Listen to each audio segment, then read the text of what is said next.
নমস্কাৰ চাবলৈ আৰম্ভ কৰিছে এছবি অসম মিডিয়া। আজি হৈছে 16 মাৰ্চ আৰু আজি সন্ধিয়াৰ কেইবাটাও গুৰুত্বপূৰ্ণ খবৰ আহি পৰিছে আৰু এনেধৰণৰ খবৰসমূহ নিতৌ চাবলৈ চেনেলটো ছাবস্ক্ৰাইব কৰি ভিডিঅ'টো এটা লাইক কৰি দিব। জনাইছোঁ আজি সন্ধিয়াৰ প্ৰথমটো ব্ৰেকিং নিউজ। বিজেপিৰ হাতৰ পুতলা হৈ পৰিছে নিৰ্বাচন আয়োগ। নিৰ্বাচন আয়োগৰ সিদ্ধান্তক লৈ খৰ্গহস্ত বিৰোধী। এক ডাঙৰ খবৰ জনাইছোঁ, সমগ্ৰ ৰাজ্যবাসীক যেহেতু ঘোষণা কৰা হ'ল বিধানসভা নিৰ্বাচনৰ দিন আৰু বিধানসভা নিৰ্বাচনৰ দিন ঘোষণাক লৈ এইবাৰ খৰ্গহস্ত হৈ পৰিছে বিৰোধী।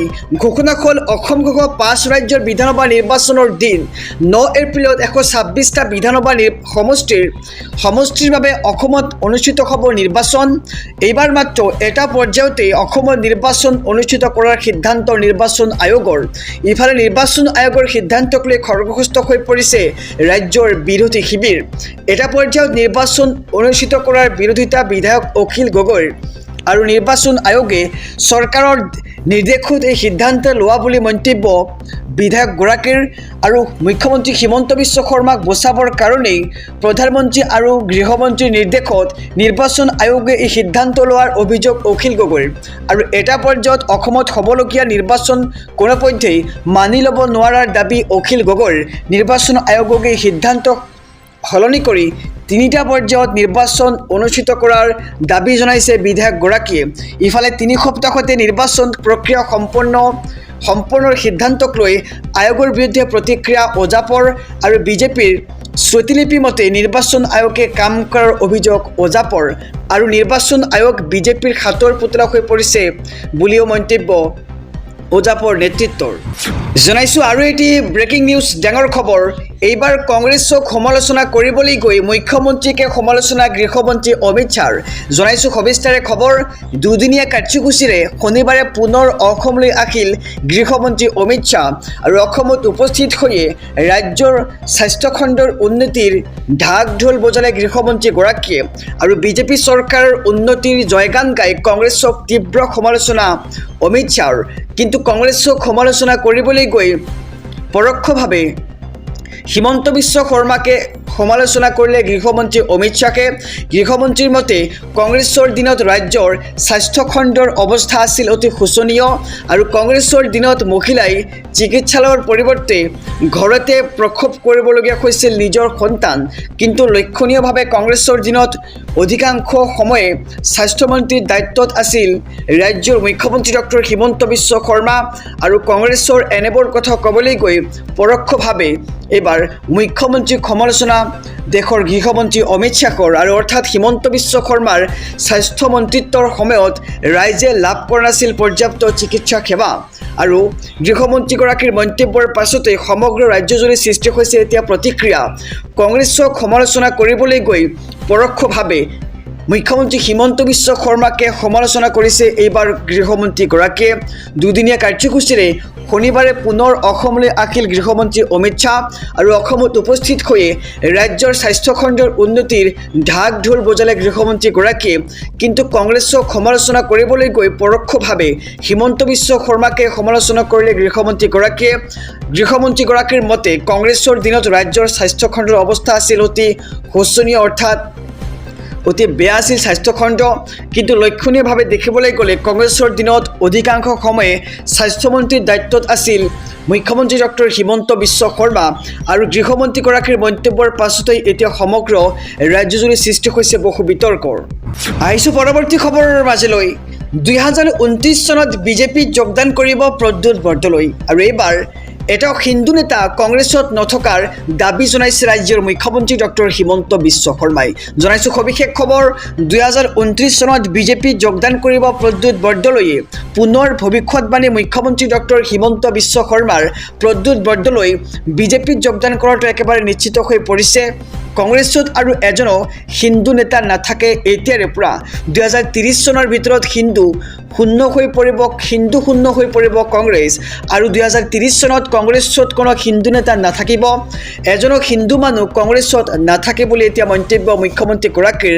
আৰু কংগ্ৰেছত হিন্দু থকাৰ পৰিৱেশ আৰু নাই কংগ্ৰেছৰ পৰিৱেশ এতিয়া খুব বেয়া হৈ পৰিছে বুলি মুখ্যমন্ত্ৰীগৰাকীয়ে কেতবৰ বিস্ফোৰক মন্তব্য কৰিছে গৌৰৱ গগৈৰ চিন্তাধাৰা বেলেগ হৈ পৰিছে বৰ্তমান আৰু ৰাইজৰ সৈতে সম্পৰ্ক নাই গৌৰৱ গগৈৰ বিৰুদ্ধে সকলো নেতা অসন্তুষ্ট হৈ পৰিছে আৰু যাৰ বাবে কংগ্ৰেছ এৰি একাংশ নেতাকৰ্মীয়ে যোগদান কৰিছে বিজেপিত আৰু মন্তব্য মুখ্যমন্ত্ৰী ডক্টৰ হিমন্ত বিশ্ব শৰ্মাৰ 2029 পৰা 30 চনত বিজেপিক যোগদান কৰিব কংগ্ৰেছ নেতা প্ৰদ্যুৎ বৰদলৈয়ে পুনৰ ভৱিষ্যতবাণী মুখ্যমন্ত্ৰী ডক্টৰ হিমন্ত বিশ্ব শৰ্মাৰ আৰু 2029 চনত বিজেপিত যোগদান কৰিব প্ৰদ্যুৎ বৰদলৈয়ে আৰু প্ৰদ্যুৎ বৰদলৈ বিজেপিত যোগদান কৰাটো নিশ্চিত হৈ পৰিছে কংগ্ৰেছত আৰু এজনক হিন্দু নেতা নাথাকে 2030 চনৰ ভিতৰত হিন্দু শূন্য হৈ পৰিব কংগ্ৰেছ আৰু 2030 চনত কংগ্ৰেছত কোনো হিন্দু নেতা নাথাকিব বুলি মন্তব্য মুখ্যমন্ত্ৰী ডক্টৰ হিমন্ত বিশ্ব শৰ্মাৰ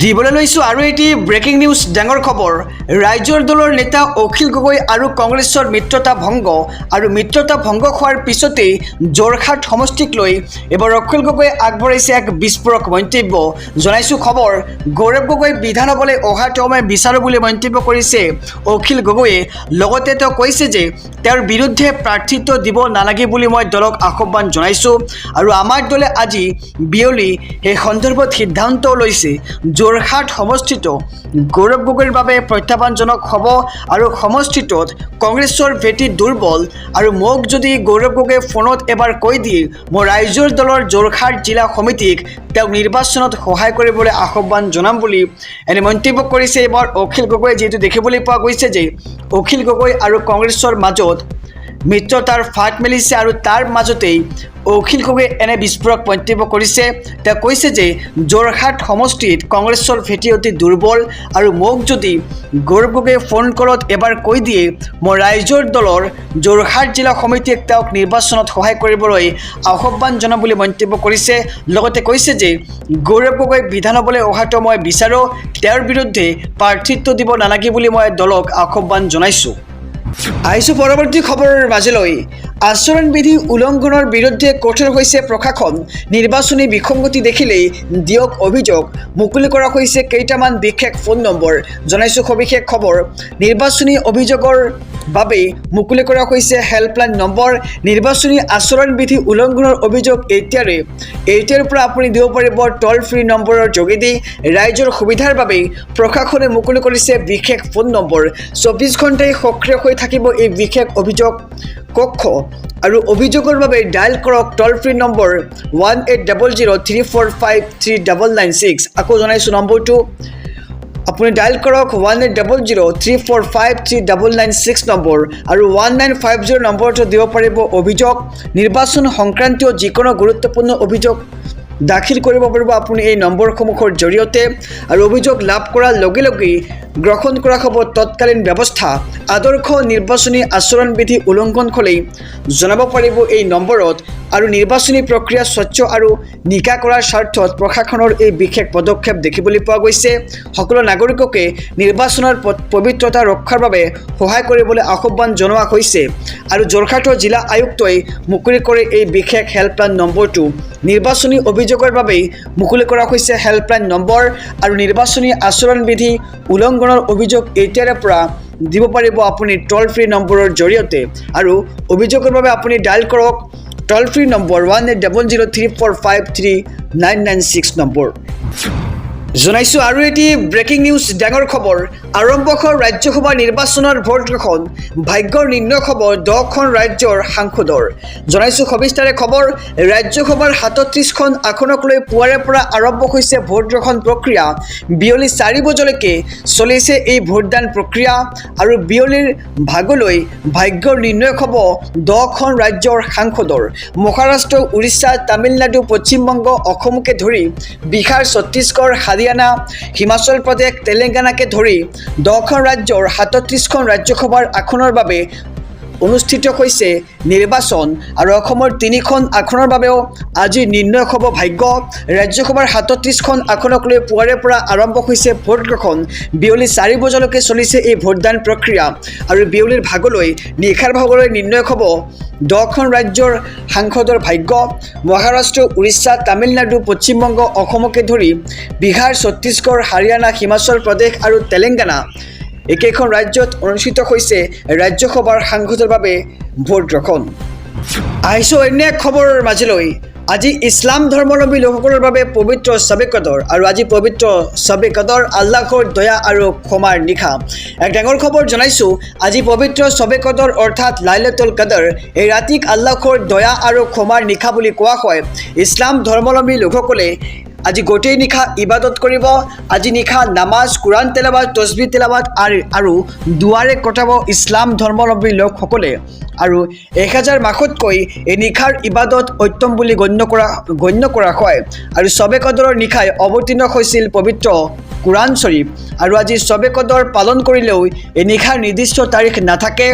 21, 23, 25, 27 আৰু 29 ৰমজানত শবে কদৰৰ নিশা বুলি বিচাৰ কৰা হয়। আৰু এই নিশা ফেৰেস্তা আৰু হজৰত জিব্ৰাইল আলাইহিছ সালাম নিজেই পৃথিৱীলৈ নামি আহিবলৈ ধৰা হয়।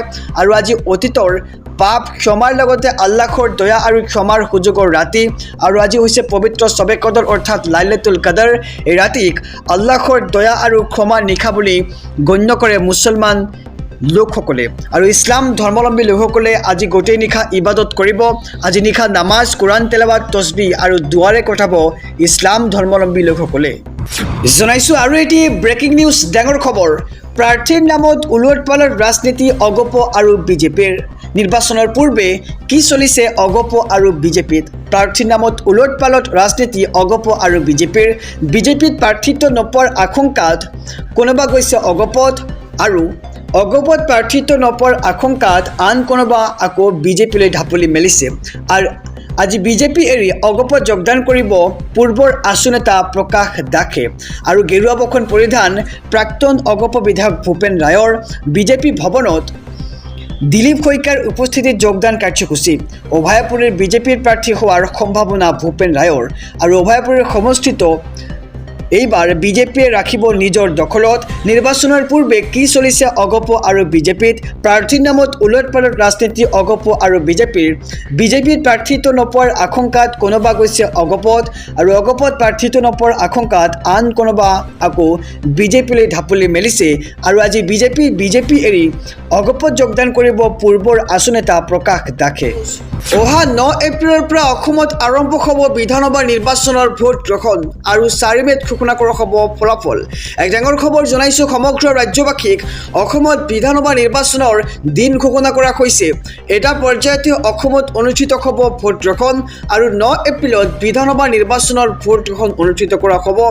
4 মে'ত হ'ব ভোট গণনা আৰু নিৰ্বাচনৰ দিন ঘোষণাৰ লগে লগেই আৰম্ভ হ'ব নিৰ্বাচনী বিধি। আৰু অসমৰ লগতে তামিলনাডু, পশ্চিমবংগ, কেৰালা লগতে পুডুচেৰীৰ নিৰ্বাচনৰ দিন ঘোষণা কৰা হৈছে। 4 মে'ত ঘোষণা কৰা হ'ব আটাইকেইখন ৰাজ্যৰ ফলাফল। কেৰালাত 9 এপ্ৰিলতে হ'ব ভোট গ্ৰহণ আৰু পুডুচেৰীত 9 এপ্ৰিলত হ'ব ভোট গ্ৰহণ। লগতে তামিলনাডুত 23 এপ্ৰিলত হ'ব ভোট গ্ৰহণ। পশ্চিমবংগত 2টা পৰ্যায়ত হ'ব ভোট গ্ৰহণ। পশ্চিমবংগত 23 এপ্ৰিল আৰু 29 এপ্ৰিলত হ'ব ভোট গ্ৰহণ। আৰু অসম বিধানসভা নিৰ্বাচনৰ দিন ঘোষণা কৰিছে নিৰ্বাচনী আয়োগে। এটা পৰ্যায়তে অসমত অনুষ্ঠিত হ'ব ভোট গ্ৰহণ। 9 এপ্ৰিলত বিধানসভা নিৰ্বাচনৰ ভোট গ্ৰহণ কৰা হ'ব আৰু 4 মে'ত ঘোষণা কৰা হ'ব ফলাফল। আৰু নিৰ্বাচনৰ দিন ঘোষণাৰ লগে লগে আৰম্ভ হৈছে নিৰ্বাচনী বিধি। অসমৰ লগতে তামিলনাডু, পশ্চিমবংগ, কেৰালা, পুডুচেৰীৰ নিৰ্বাচনৰ দিন ঘোষণা কৰা হৈছে আৰু 4 মে'তে ঘোষণা কৰা হ'ব আটাইকেইখন ৰাজ্যৰ ফলাফল। জনাইছোঁ আৰু এটি ব্ৰেকিং নিউজ, ডাঙৰ খবৰ। অসমত নোহোৱা হ'ব বাংলাদেশীৰ হাতত থকা 1 কঠা মাটিও কাঢ়ি অনাৰ হুংকাৰ মুখ্যমন্ত্ৰী ডক্টৰ হিমন্ত বিশ্ব শৰ্মাৰ। জনাইছোঁ সবিশেষ খবৰ। অহা 5 বছৰত বাংলাদেশী মুক্ত অসম গঢ়িম বুলি এতিয়া ডাঙৰ মন্তব্য মুখ্যমন্ত্ৰীগৰাকীৰ। বাংলাদেশীৰ হাতত থকা 1 কঠা মাটিও মই উভালি আনিম বুলি মন্তব্য কৰিছে মুখ্যমন্ত্ৰীগৰাকীয়ে। আৰু এই অসমত আমি বাংলাদেশীক ৰঙা পীৰা পাৰিবলৈ নিদিওঁ। আমি এটা বাংলাদেশীক বুলডোজাৰ চলাই উচ্ছেদ কৰি যাম আৰু আমি কেতিয়াও আত্মসমৰ্পণ নকৰোঁ, কাকো ৰঙা চকু দেখুৱাবলৈও নিদিওঁ আৰু আমাৰ মাতৃভূমিক আমি ৰক্ষা কৰি নতুন অসম নিৰ্মাণ কৰিম বুলি এক প্ৰকাৰ ডাঙৰ মন্তব্য মুখ্যমন্ত্ৰীগৰাকীৰ। আৰু কাজিৰঙাত আমি আকৌ কেতিয়াও গড় মাৰিবলৈ নিদিওঁ। বিজেপিৰ যুৱ শক্তিৰ সমাৰোহত মিয়াৰ বিৰুদ্ধে এইবাৰ গৰ্জন মুখ্যমন্ত্ৰী ডক্টৰ হিমন্ত বিশ্ব শৰ্মাৰ। বাংলাদেশী মিয়াক খেদাৰ হুংকাৰ দিলে মুখ্যমন্ত্ৰীগৰাকীয়ে। বাংলাদেশৰ পৰা আমি অসমী আইক ৰক্ষা কৰিমেই। অহা 5 বছৰত বাংলাদেশী মুক্ত অসম গঢ়াৰ হুংকাৰ এইবাৰ মুখ্যমন্ত্ৰীগৰাকীৰ। বাংলাদেশৰ হাতত থকা এক কঠা মাটিও আমি উভালি আনিম বুলি এক প্ৰকাৰ ডাঙৰ মন্তব্য মুখ্যমন্ত্ৰীগৰাকীৰ। আৰু এই অসমত আমি বাংলাদেশী কেতিয়াও ৰঙা পীৰা পাৰিবলৈ নিদিওঁ বুলি এক প্ৰকাৰ ডাঙৰ মন্তব্য মুখ্যমন্ত্ৰীগৰাকীৰ।